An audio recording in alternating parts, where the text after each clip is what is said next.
साथियों, यदि कुंडली मिलान करके विवाह नहीं किया जाए, मंगली का नॉन मंगली के साथ में विवाह कर दिया जाए, तो दाम्पत्य में कलेश सुनिश्चित रूप से आना है और फिर वो व्यक्ति या वो महिला अपने घर वालों से अपना दुखड़ा रोती है, किसी वकील की शरण में जाती है, अपने मित्र से अपनी समस्या साझा करती है या फिर किसी काउंसलर के पास में जाती है।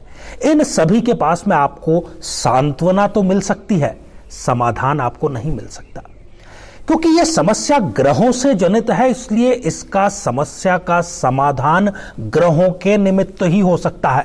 जी हां, तो क्यों इन सब के पास जाने की बजाय सीधा ग्रहों से अपनी गुहार लगाई जाए। 19 मई 2023 वट सावित्री व्रत है और साथ ही शनि जयंती भी है, तो इस अनुष्ठान में आप जरूर भाग लीजिए और पति पत्नी के बीच में कैसा भी विवाद हो, तलाक रोधी इस अनुष्ठान में आज ही अपना रजिस्ट्रेशन कराएं।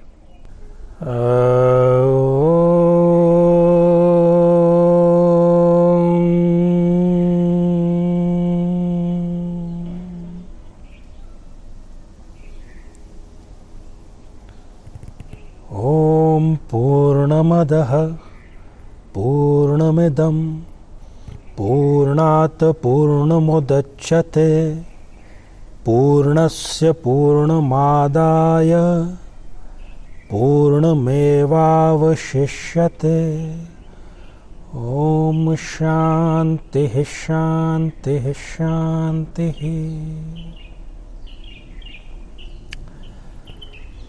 मेरे बहुत ही प्रिय और बेहद सम्मानित साथियों, हृदय की असीम गहराइयों से अभिनंदन, बहुत बहुत हार्दिक स्वागत।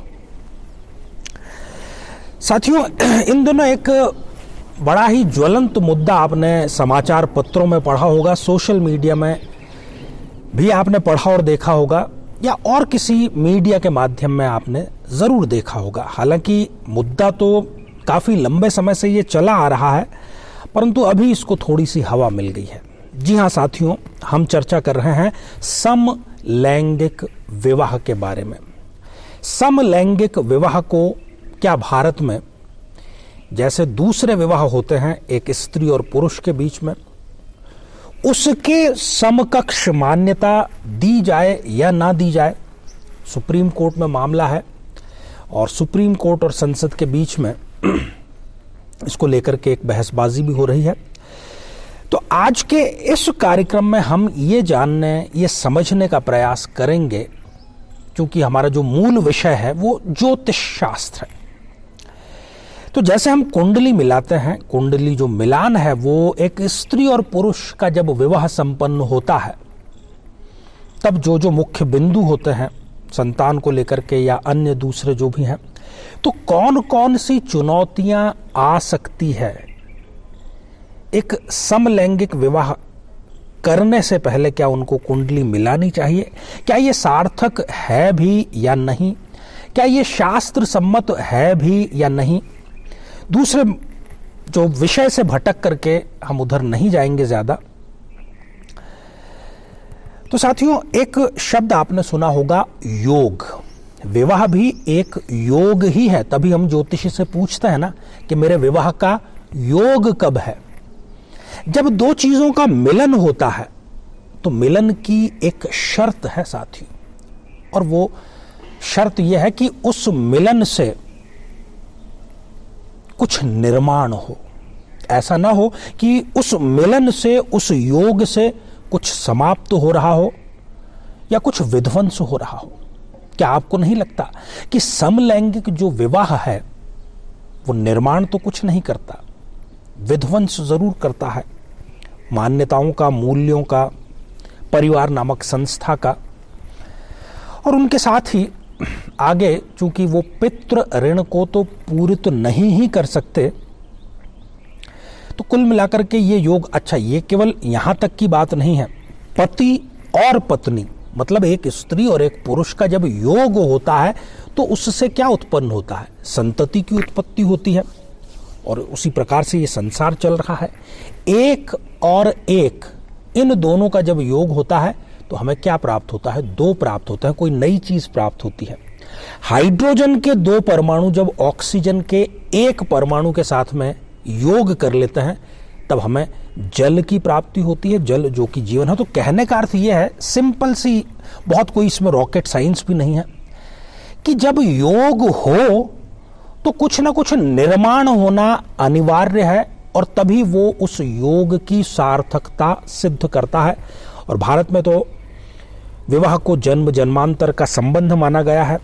जो अर्धनारीश्वर का स्वरूप है वो यही है कि स्त्री और पुरुष का जो मेल है वही इस सृष्टि का आधार भी है। समलैंगिक विवाह में, हो सकता है मैं गलत हूं, इसलिए मैं किसी भी चीज का दावा नहीं कर रहा, केवल और केवल शरीर को प्लेजर देना, केवल और केवल मन को प्लेजर देना, बस यही 2 मुख्य सिद्धांत है। क्योंकि जो समलैंगिकता के कट्टर समर्थक हैं वो ये कहते हैं कि ये केवल कोई शारीरिक बात नहीं है, मानसिक तौर पर भी और भावनात्मक स्तर पर भी वो जोड़ा, जो एक समलैंगिक जोड़ा है, वो एक दूसरे से जुड़ा हुआ है। और उनका कहना ये कि ये कमतर बिल्कुल भी नहीं है उस सामान्य जोड़े से जो कि एक स्त्री और पुरुष का होता है, जिसको हम दाम्पत्य का जोड़ा कहते हैं। परंतु इन सब से कई गुना ऊपर उठ करके भी स्त्री और पुरुष के बीच में जो दाम्पत्य संबंध होता है, निसंदेह मैं एक सुखद दाम्पत्य, एक सफल दाम्पत्य जीवन की यहां चर्चा कर रहा हूं, वो आत्मा के स्तर का होता है साथियों। शरीर और मन से भी ऊपर आत्मीयता का वो रिश्ता होता है। तो हमारे पास में आधार क्या है? हमारे पास में आधार केवल यही है कि चूंकि पश्चिम में, यूरोप में कई देशों ने इसको मान्यता प्रदान कर दी है, इसलिए हमें कर देना चाहिए। तो पश्चिम के देशों से हम सीधी सीधी हमारे लोक जीवन और हमारी जो संस्थाएं हैं उसकी तुलना नहीं कर सकते। कुछ लोगों का यह भी कहना है, कहीं मैं पढ़ रहा था, कि ये एक प्राकृतिक चीज है और पशुओं में भी ये पाया जाता है। तो अब क्या हम पशुता की तरफ बढ़ जाएं? हम मनुष्य हैं तो हमें देवत्व की तरफ बढ़ने का प्रयास करना चाहिए या फिर पशुता की तरफ हमें जाने की प्रयास करना चाहिए? तो ये लॉजिक भी मुझे तो कोई ठीक नहीं लगा। कुछ लोग ये भी कहते हैं कि पौराणिक आख्यानों में इस प्रकार के विचार देखे गए हैं, परंतु जब भी जिस स्थिति में भी पौराणिक आख्यानों की बात की जाती है वहां कहीं ना कहीं ये तत्व संतुलनकारी थे, ऐसे नहीं थे जिस प्रकार से अभी मांग की जा रही है। और फिर कोर्ट के अपने मुद्दे हैं। कोर्ट ये कह रहा है कि अगर समलैंगिक विवाह होंगे तो फिर अभी के जो पारिवारिक न्यायालय हैं उनके सामने कुछ अजीब से प्रश्न, अजीब सी चुनौतियां आएगी। जो भारत में बच्चा गोद लेने की शर्तें हैं तो वो किस प्रकार से उनको परिपूरित करेंगे। अब फिर आगे चल करके यदि उनका डाइवोर्स होगा, क्षतिपूर्ति का होगा, अभी तो आप देखते ही हैं कि 498 और घरेलू हिंसा के ये इस प्रकार के जो सामान्य से बातें हैं, तो उसमें पति किसको माना जाएगा, पत्नी किसको माना जाएगा और किस पर घरेलू हिंसा का केस होगा, किस प्रकार से इन सब चीजों को मैनेज किया जाएगा, ये तकनीकी बिंदु है। धर्म की यदि बात करें तो धर्म में भी किसी यज्ञ का, किसी अनुष्ठान का, श्राद्ध का यदि करना होता है तो हमें पति और पत्नी दोनों की आवश्यकता होती है, तभी हम कर सकते हैं इसको। तो समलैंगिक योग पर हालांकि ज्योतिष में इस प्रकार के योग आते हैं कि फला जातक या जातिका की जन्म पत्रिका में ये योग है कि वो समलैंगिक व्यक्ति के प्रति आकर्षित हो सकता है, परंतु ज्योतिष शास्त्र कहीं भी इसको कंसीडर नहीं करता। अब आइए साथियों, एक जन्म पत्रिका के माध्यम से जानते हैं कि ज्योतिष शास्त्र को, ज्योतिषी को क्या क्या चुनौतियां आ सकती है जब वो समलैंगिक व्यक्ति की बात करेगा, उनकी जन्म पत्रिका की बात करेगा। मुख्यतः हम मिलाते हैं जब भी एक जन्म पत्रिका के माध्यम से समझते हैं, ये जो प्रथम भाव है इसको हम कहते हैं लग्न भाव।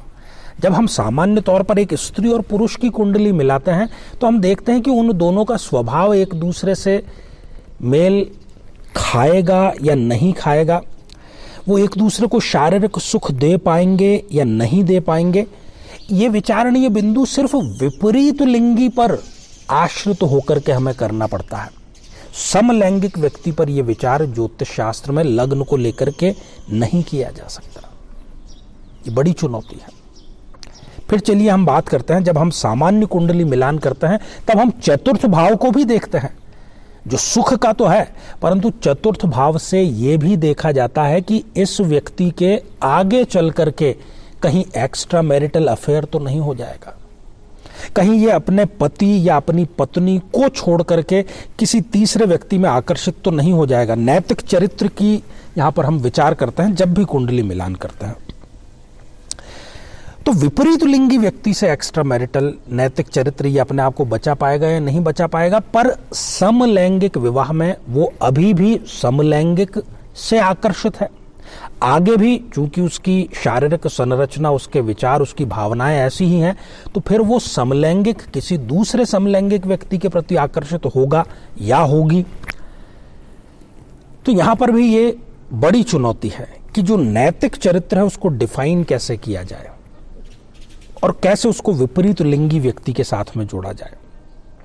बात बहुत ही महत्वपूर्ण जो कि हम हर बार करते हैं स्त्री की और पुरुष की जब भी बात होती है विवाह की, तो संतान, पंचम भाव से हम संतान कब उत्पन्न होगी, संतान कैसी उत्पन्न होगी, क्या इस जोड़े के लिए भाग्योदय कारक रहेगी, आज्ञाकारी रहेगी, नहीं रहेगी, इन सब चीजों पर हम विचार करते हैं।